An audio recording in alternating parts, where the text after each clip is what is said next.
जय हिंद दोस्त। स्वागत है आपके अपने परिवार रोजगार सारथी में।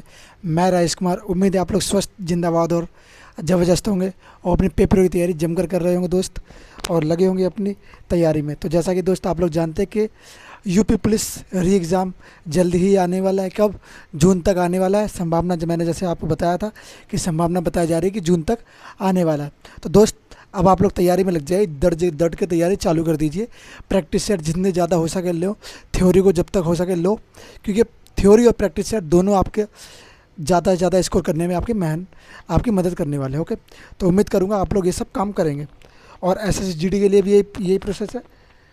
एसएसजी डी के लिए भी आप लोग यही प्रोसेस आजमा सकते हैं। ओके दोस्त, चलिए दोस्त, अब हम लोग जानते हैं अपने टॉपिक के बारे में। टॉपिक हमारा कौन सा चल रहा था? हम लोग पढ़ रहे इतिहास को, और इतिहास में हम लोग कहाँ तक आ चुके थे?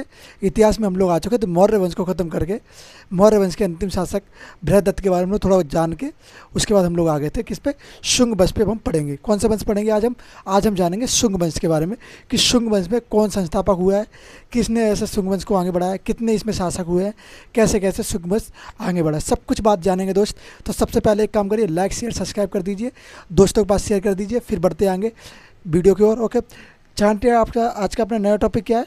नया टॉपिक हो जाना है शुंग वंश। कौन सा वंश भैया? शुंग वंश। शुंग वंश। अब भैया आप कहेंगे शुंग वंश ये वंश कौन सा है भैया? तो आप कहेंगे शुंग वंश वो वंश है जो मौर्य काल के बाद का वंश कहलाता है। कैसे? मौर्य वंश के बाद का वंश है। कैसे? जैसे बात करूं कि बृहदत्त तो था, क्या था? मौर्य वंश का आखिरी शासक था। बृहदत्त कौन था? मौर्य वंश का आखिरी शासक था। बृहदत्त की हत्या करके शुंग वंश ने किसने? पुष्यमित्र शुंग ने शुंग वंश की स्थापना करी। किसने करी? पुष्यमित्र शुंग ने। किसने करेगी? पुष्यमित्र शुंग आप कहेंगे, इसने इसकी स्थापना करी। अब बात करें इसका शासनकाल कब से कब तक रहा है, तो आप कहेंगे भैया 185 बीसी से लेके 185 बीसी से लेके 73 बीसी तक। कब तक कहेंगे? 185 से लेके 73 बीसी तक इसका शासनकाल रहता है। कौन से वंश का?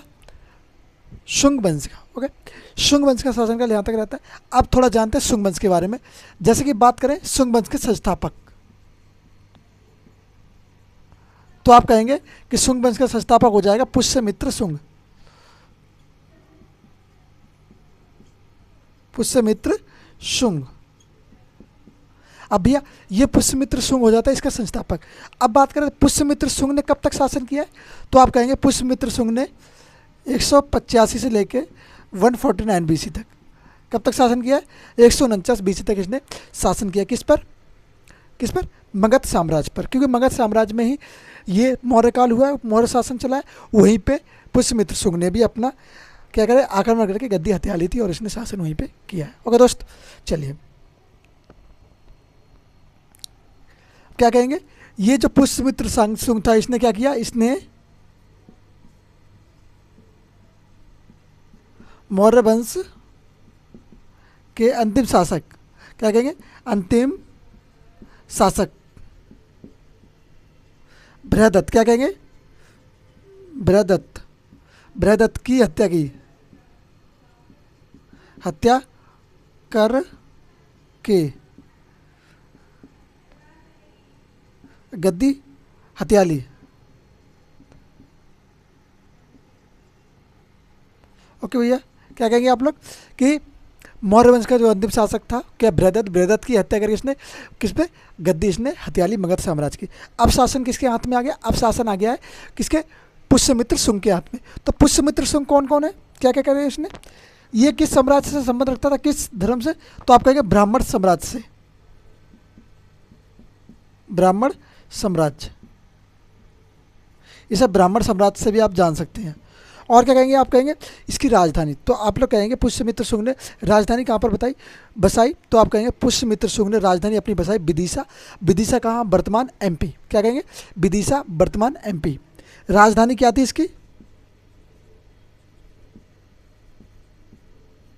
राजधानी आप लोग कहेंगे विदिशा। क्या कहेंगे भैया?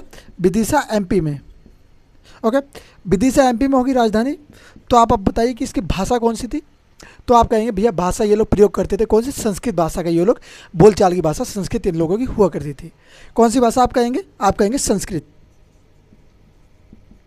भाषा। संस्कृत। कौन सी भाषा कहेंगे भैया? संस्कृत भाषा कहेंगे। ओके। इसने क्या किया, ये पुष्यमित्र शुंग है, ये क्या अशोक से बहुत ज़्यादा चिढ़ता था। अशोक से क्या था, अशोक से घृणा करता था। और ये किसका, बौद्ध धर्म का बड़ा ही क्रूर घृणा घृणा करता था, बौद्ध धर्म से बहुत घृणा किया करता था ये। तो अशोक क्या था, बौद्ध धर्म को मानता था। तो इसने क्या किया, अशोक ने अपने स्तूप जो बनवाए थे, इसने क्या किया, अशोक के 84,000 स्तूप तुड़वा दिए। ये किसने किया, ये पुष्यमित्र शुंग ने ऐसा कार्य किया। क्या किया, अशोक ने जो अपने स्तूप बनवाए थे उनमें से इसने कितने 84,000, कितने 84,000 स्तूप को ये तुड़वा देता है। कौन तुड़वा देता है, पुष्यमित्र शुंग। क्या कहेंगे, इसने अशोक के 84,000 स्तूपों को तुड़वाया। क्या किया, तुड़वाया, तुड़वा दिया। कितने हजार स्तूप तुड़वाए भैया, 84,000 स्तूप को इसने तुड़वा दिया। किसके, अशोक के। ओके। एक बात आती है कि इसने भैया किसी स्तूप का निर्माण कराया, हाँ भैया, तो इसने भरहुत स्तूप का निर्माण करवाया। आप मुझे बताइए भरहुत जो स्तूप है वो कहाँ पर स्थित है वर्तमान में। क्या कहेंगे, इसने भरहुत स्तूप, क्या है ना, आप मैं बता दूं आपको, पर आपको भी रिसर्च करके पता चलेगा ना। जब आप रिसर्च करते हो तो आपको और नॉलेज होती है, और चीज़ों के बारे में पता चलता है। ओके, तो रिसर्च करो, पता करो कि भरहुत स्तूप कहाँ है। मैं तो आपको बता दूंगा, पर आप लोग खुद पता करें कहाँ पर स्थित है। ओके, भरहुत स्तूप का निर्माण स्वयं करवाया। क्या करवाया, स्वयं। स्वयं मतलब इसने खुद ही करवाया था, इसका निर्माण कराया था। तो क्या कहेंगे, इसने भरहुत स्तूप का निर्माण भी स्वयं ही करवाया था। यहाँ तक सबको क्लियर। फिर आगे बढ़ते और जानते हैं इसके और इसके बारे में कि इसने क्या और क्या क्या चीज़ कही, इसका समय काल कौन सा काल कहलाया जाता है। ओके, तो चलिए बढ़ते हैं आगे, मैं इसको क्लियर कर दूँ फिर आगे बढ़ते हैं। ओके दोस्त,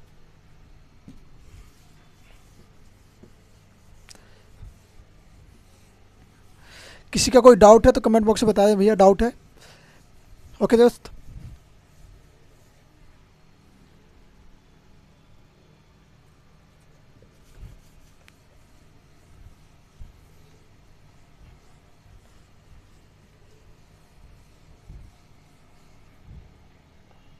क्या कहेंगे भैया, और क्या हो सकता है। इसका जो काल था इसको हम लोग किस नाम से जानते हैं, वैदिक पुनर्जागरण का। इसके समय पे वैदिकों का बहुत, वैदिक जो थे उनका बहुत अच्छे से मतलब उनका निर्माण किया जा रहा था, वेदों को बहुत ज़्यादा प्रयोग में लाया जा रहा था। क्या कहेंगे, वैदिक पुनर्जागरण काल। तो वैदिक का बहुत ज़्यादा उपयोग किया जा रहा था। क्या कहेंगे, इसके क्या कहेंगे, इसके समय को, क्या कहेंगे, इसके समय को वैदिक पुनः जागरण काल। कौन सा काल भैया आप कहेंगे, पुनः जागरण काल कहा जाता है।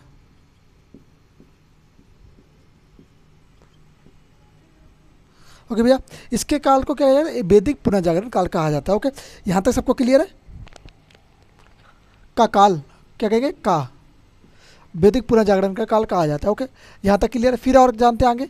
आगे क्या हुआ, एक युद्ध हुआ। कौन सा, आक्रमण किया किसने, यवनों ने इसके समय पे आक्रमण किया था। क्या कहेंगे, कि जो यवन थे, यवन ने क्या किया, जो पुष्यमित्र शुंग था, तो पुष्यमित्र शुंग के ही समय पे यवन लोगों ने आक्रमण किया। कहाँ पर, विदिशा एमपी में, मध्य प्रदेश में। क्या कहेंगे,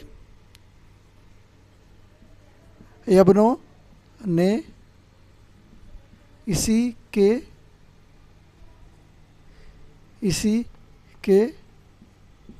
समय पर आक्रमण किया।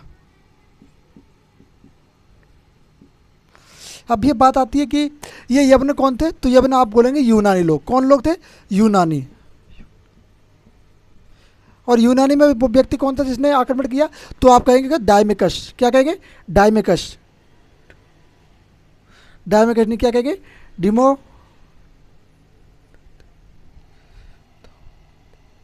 क्या कहेंगे, डेमेट्रियस। क्या कहेंगे, डेमेट्रियस। क्या है भैया, डेमेट्रियस वो व्यक्ति था जिसने आक्रमण किया कहाँ पर, विदिशा में, एमपी, जो कि उस समय शासक कौन था, पुष्यमित्र शुंग उस समय शासक था वहाँ पे। ओके, तो इसने आक्रमण कर दिया भैया। आक्रमण करने के बाद फिर क्या हुआ, फिर आगे और चीज़ें जानते हैं और क्या क्या चीज़ हुई, और क्या कहेंगे, इसके जो दरबार था, इसके दरबार में एक व्यक्ति रहा करते जिनको हम पतंजलि के नाम से जानते हैं। पतंजलि कौन है, योग शास्त्र के गुरु, क्या कहते हैं, जिन्होंने योग शास्त्र दिया है। क्या कहेंगे, पतंजलि वो हैं जिन्होंने योग शास्त्र दिया है। तो आप कहेंगे कि पतंजलि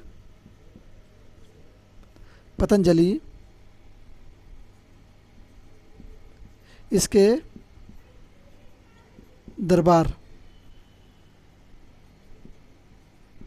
दरबार में रहते थे। क्या कहेंगे, पतंजलि इसके दरबार में रहते। पतंजलि ने क्या दिया, पतंजलि ने दिया योग शास्त्र। पतंजलि को हम किस नाम से जानते हैं, योग शास्त्र के, योग शास्त्र लिखा। क्या लिखा, योग शास्त्र लिखा। ओके, लोक योग शास्त्र लिखा। और क्या लिखा इन्होंने, एक और चीज़ लिखी, क्या लिखी थी, महाभाष्य। क्या बोलेंगे, महाभाष्य, महाभाष्य। अब ये जो महाभाष्य वो कहाँ से इनको प्रेरणा मिली इसको लिखने की, तो इनको महाभाष्य किससे मिली, पाणिनि की पुस्तक, क्या कहेंगे, पाणिनि की पुस्तक क्या, अष्टाध्यायी, पाणिनि की पुस्तक अष्टाध्यायी से। किससे मिला भैया इसको, इसके बारे में लिखने की नॉलेज, अष्टाध्यायी से।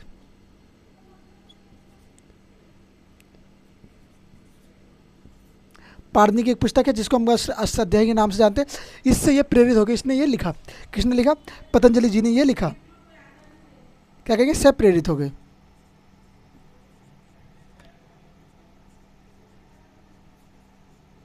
होकर, ओके भैया, इससे प्रेरित होकर इन्होंने अष्टाध्यायी को लिखा। ओके, यहाँ तक क्लियर है, किसी को।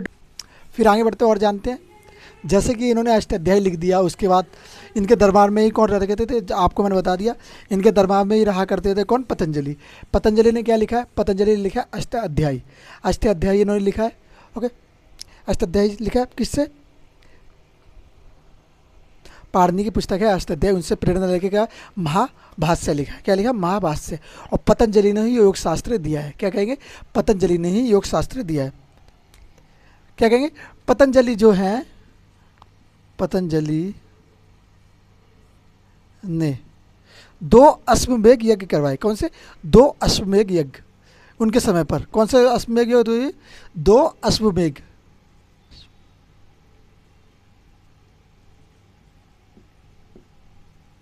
कौन से युद्ध कहेंगे भैया, अश्वमेध युद्ध, युद्ध नहीं सॉरी, यज्ञ। कौन से कहेंगे, अश्वमेध यज्ञ, सॉरी दोस्त, युद्ध कह रहा हूँ। क्या कहेंगे, यज्ञ। ओके, अश्वमेध यज्ञ होते हैं। 2 यज्ञ कौन करवाता भैया, तो ये करवाता है कौन, पुष्यमित्र शुंग ही ये यज्ञ करवाता है। ओके,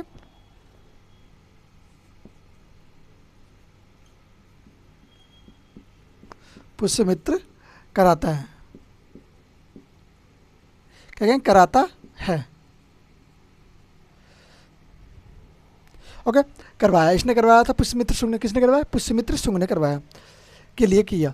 पतंजलि ने करवाया पुष्यमित्र शुंग के लिए। ओके, और क्या बात हुई है, इसके उत्तराधिकारी जानने थे। किसके, पुष्यमित्र शुंग के उत्तराधिकारी कौन कौन हुए, कौन कौन इसके उत्तराधिकारी थे, पुत्र थे, जो इसका उत्तराधिकारी, मतलब इसकी मृत्यु के बाद उसका शासन इनके हाथ में रहता।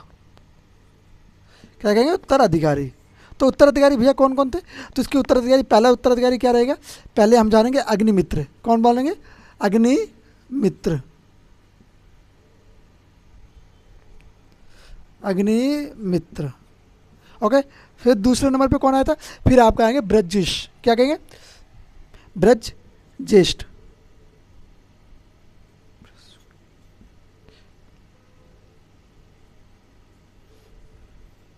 ब्रसुज्येष्ठ। क्या कहेंगे, ब्रसुज्येष्ठ। फिर आते हैं वसुमित्र। कौन कहेंगे, वसुमित्र। कौन से कहेंगे, वसुमित्र। वसुमित्र कौन थे, वसुमित्र के समय पर कौन सी बौद्ध समिति हुई थी, आप लोग मुझे कमेंट बॉक्स में बताइए, कौन सी बौद्ध समिति हुई थी वसुमित्र के समय। ओके दोस्त, कौन सी बौद्ध समिति के अध्यक्ष थे और कौन सी बौद्ध समिति हुई थी इस समय। फिर कौन सा रहेगा, फिर देवभूमि, क्या कहेंगे, देवभूमि। आखिरी शासक कौन है, अंतिम शासक, अंतिम शासक। ये क्या था, ये शुंग वंश का अंतिम शासक था देवभूमि। देवभूमि जो था वो शुंग वंश का अंतिम शासक था। यहाँ तक सबको क्लियर है, कोई डाउट नहीं होना चाहिए दोस्त। ओके दोस्त, चलिए अब हम लोग यहाँ तक किसके बारे में जान चुके थे, कुछ ज़्यादा था नहीं पुष्यमित्र शुंग के बारे में। ये थोड़ी इन्फॉर्मेशन है आपके माइंड को और थोड़ी टॉपिक वाइज चलने के लिए। ओके, थोड़ा बहुत प्रश्न कभी कभार इससे बन जाता है कि पुष्यमित्र शुंग किस वंश का संस्थापक है, तो आप लोग कहेंगे पुष्यमित्र शुंग शुंग वंश का संस्थापक है। ओके, यहाँ तक क्लियर है। और एक बात आती है, प्रश्न क्या बनता है, इससे प्रश्न सिर्फ एक बनता है ज़्यादातर, क्या बनता है कि अशोक के 84,000 स्तूप किसने तोड़े, तो आप कहेंगे अशोक के 84,000 स्तूप किसने तुड़वाए, पुष्यमित्र शुंग ने अशोक के 84,000 स्तूप को तुड़वाया। आप लोग ये कह सकते हैं। ओके दोस्त, मित्र के बारे में कि अग्निमित्र ने क्या क्या कार्य किए। ओके दोस्त,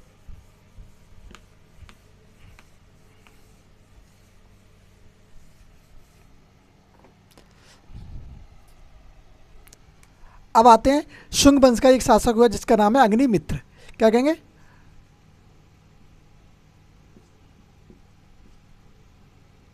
अग्निमित्र।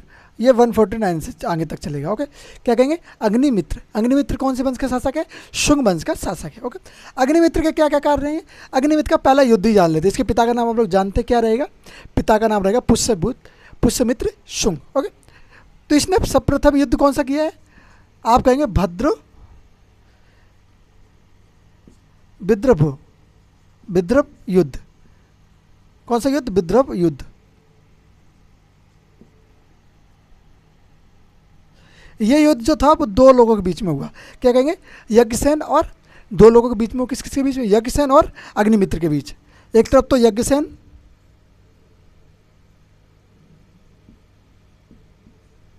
और दूसरी तरफ अग्निमित्र।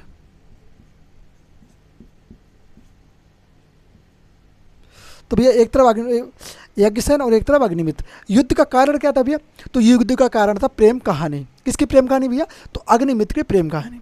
अग्निमित्र की प्रेम कहानी क्या थी भैया, तो प्रेम कहानी क्या थी कि अग्निमित्र जो है इसको किसके, यज्ञसेन की बहन से प्यार हो जाता है। क्या हो जाता है, यज्ञसेन की बहन से इश्क हो जाता है। अब भैया इश्क तो आपको पता है कि इश्क के खिलाफ बहुत लोग चलते हैं, पहले भी थे, अभी भी थे और अभी भी रहेंगे। तो क्या था, इसको इश्क हो जाता है, पर इसका यज्ञसेन जो है अपनी बहन की शादी करने से इससे इनकार करते थे कि मैं भाई नहीं तुझसे शादी करना होगा इसकी, अपनी बहन की मना करते थे। क्या कहता है, अग्निमित्र को इसकी बहन से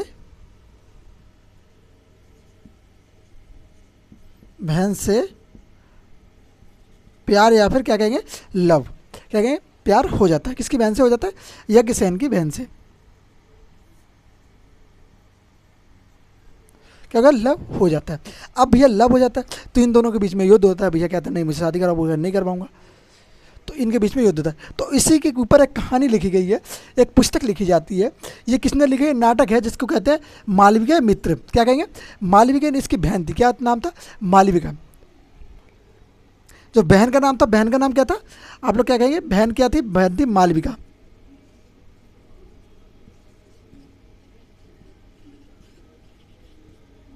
मालविका सेन, क्या बहन का नाम क्या, मालविका सेन। मालविका सेन से इसको प्यार हो जाता पर मालविका सेन की शादी नहीं हो पाती। तो इसके ऊपर एक नाटक लिखते हैं। नाटक कौन लिखते हैं, नाटक लिखते हैं कालिदास जी।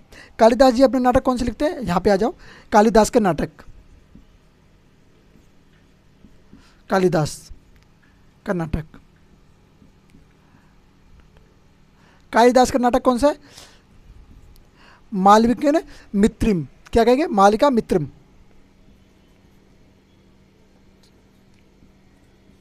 मालविका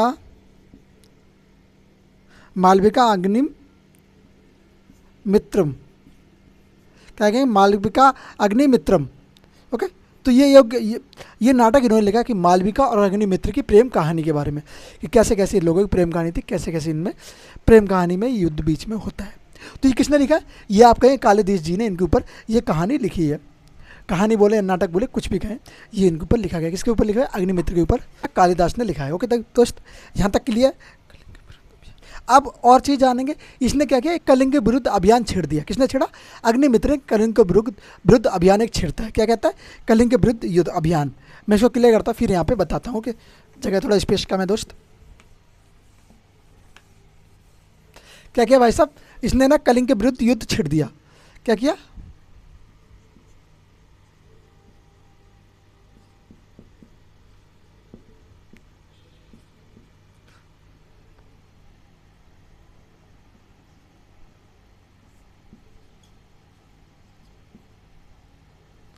युद्ध कहें या फिर कहें अभियान, क्या कहेंगे?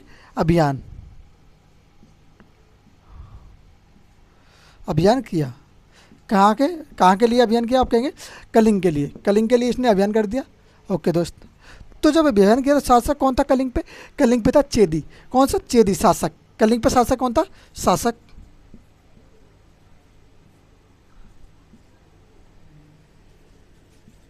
क्या कहेंगे? चेदी या फिर कलन कलन मुसी। क्या कहेंगे? कल्याण मुसी या फिर चेदी। ये वंश यहाँ पे शासन करता था। कौन शासक? तो ये चेदी वंश के शासक कल्याण मुसी वंश था। कौन सा?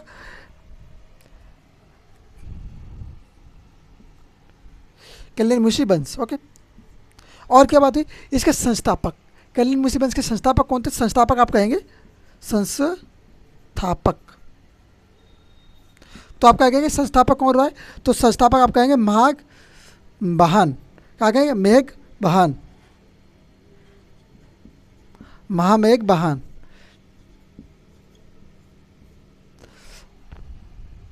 क्या कहते हैं भैया? महामेघ बहान इसके संस्थापक हो जाते हैं। किसके संस्थापक हो जाते हैं? किसके? चेदी वंश के संस्थापक हो गए। अब नीचे आओ दोस्त, और क्या बात करेंगे? पेटी वंश का क्या हुआ? पेटी वंश में एक शासक हुआ, प्रतापी शासक, जिसको हम जानते हैं किसके? खारवेल के नाम से। किसके नाम से? खारवेल के नाम से। पेटी वंश का संस्थापक पेटी वंश का प्रतापी शासक। प्रतापी शासक। क्या कहेंगे? प्रतापी शासक कौन हुआ? खारवेल।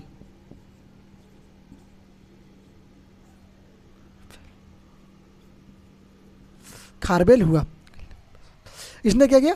कलिंग प्रशासन पर। खारवेल के बारे में जानते हैं?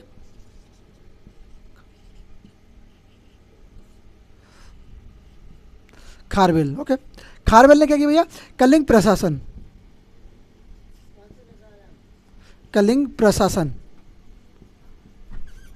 क्या कहेंगे? कलिंग प्रशासन। कलिंग प्रशासन की बात इसमें कही गई, किसने कहा? खारवेल में। अब खारवेल ने ही एक बात आती है खारवेल के बारे में, कि इसमें जो भारतवर्ष की बात किसने करी है? सबसे पहले खारवेल में ही होती है।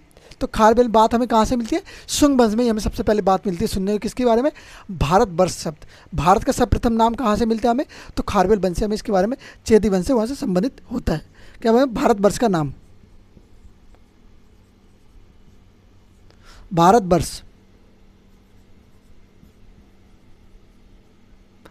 का उल्लेख। क्या कहेंगे? भारतवर्ष का उल्लेख हमें यहीं से मिलता है। या कहें कि शब्द, जो भारतवर्ष शब्द है वो हमें कहाँ से मिलता है? तो आप कहेंगे भारतवर्ष शब्द हमें यहीं से मिलता है, प्रयोग होता है। किसने प्रयोग किया भैया भारतवर्ष? तो आप कहेंगे सब खारवेल ने सबसे पहले सर्वप्रथम भारतवर्ष शब्द का प्रयोग किया। प्रयोग। ओके, यहाँ तक क्लियर है? ये सब थे किसके बारे में? शुंग वंश के बारे में जानकारी। शुंग वंश के शासक अग्निमित्र के बारे में। प्रथम शुंग वंश का शासक हम लोग जान चुके हैं। संस्थापक जिसको जाते हैं क्या कहते हैं? पुष्यमित्र शुंग। पुष्यमित्र शुंग के बाद हम लोग बढ़े आएंगे, फिर हम लोगों ने जाना किसके? अग्निमित्र शुंग के बारे में। अग्निमित्र शुंग का युद्ध हुआ, 1-2 युद्ध हुए, जिसमें खारवेल के साथ भी एक युद्ध हुआ। ओके, जो कि चेदी वंश का शासक था। प्रतापी शासक था। किसका? पेटी वंश का। सॉरी, चेदी वंश बोल रहा हूँ, पेटी वंश का शासक था। ओके दोस्त, इसको मैं क्लियर करता हूँ। फिर आगे जानते हैं एक और वंश के बारे में, जिसको हम जानते हैं कड़ब वंश के नाम से। क्या कहेंगे? इसके बाद एक वंश आता है, ये वंश समाप्त हो जाता है। कौन सा वंश? क्या कहेंगे आप? शुंग वंश समाप्त हो जाता है कुछ वर्षों के बाद। फिर उसके बाद एक वंश आता है जिसको हम जानते हैं कड़ब वंश के नाम से। कड़ब वंश कब से कब तक चलता है? 73 से लेकर 73 BC से लेकर 75 BC तक, सॉरी 30 BC तक। क्या कहेंगे? कड़ब वंश। कड़ब वंश ये कब तक चला? 73 BC से लेके 30 BC तक, 30 BC तक ये शासनकाल इसका चलता है। अब बात करते हैं इसके संस्थापक कौन है। इसमें ज़्यादा इन्फॉर्मेशन नहीं, सिर्फ संस्थापक कुछ इन्फॉर्मेशन एक दो जान लो बस, उसके बाद ये टॉपिक हमारा खत्म हो जाएगा। क्या होंगे संस्थापक?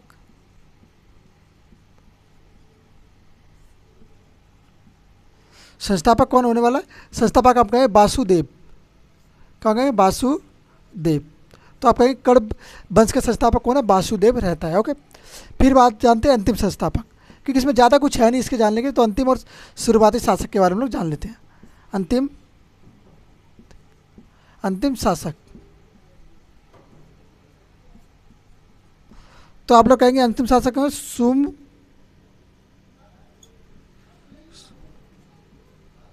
शुश्मर्ण। क्या कहेंगे? शुश्मर्ण। और क्या कहेंगे? इसकी कहते इस वंश की दो राजधानी थी। कौन कौन सी दो राजधानी थी भैया?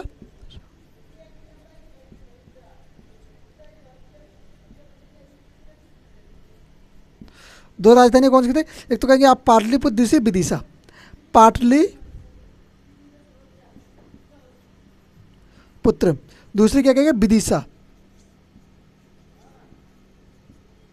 आप कहेंगे विदिशा कहाँ पर? विदिशा एमपी में, पाटलिपुत्र बिहार में है। तो ये दोनों राजधानियाँ इसकी थी। कौन से वंश की दो राजधानी थी? कण्व वंश की उस समय दो राजधानी हुआ करती थी, पहली पाटलिपुत्र, दूसरी विदिशा। तो दो राजधानियाँ स्थापित थी।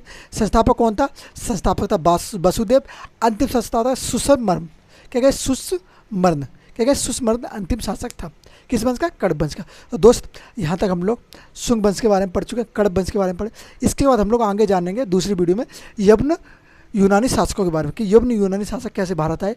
अब बोल रहे थे विदेशी आक्रमण, सर्वप्रथम विदेशी लोग भारत कैसे आना शुरू हुए, इन सब के बारे में हम लोग इस वीडियो में जानेंगे आगे वाले में, जिसमें गुप्त वंश बारे में हम लोग पढ़ेंगे। ओके दोस्त, तो उम्मीद है ये वाली चीज़ आपको समझ में आ गई होगी।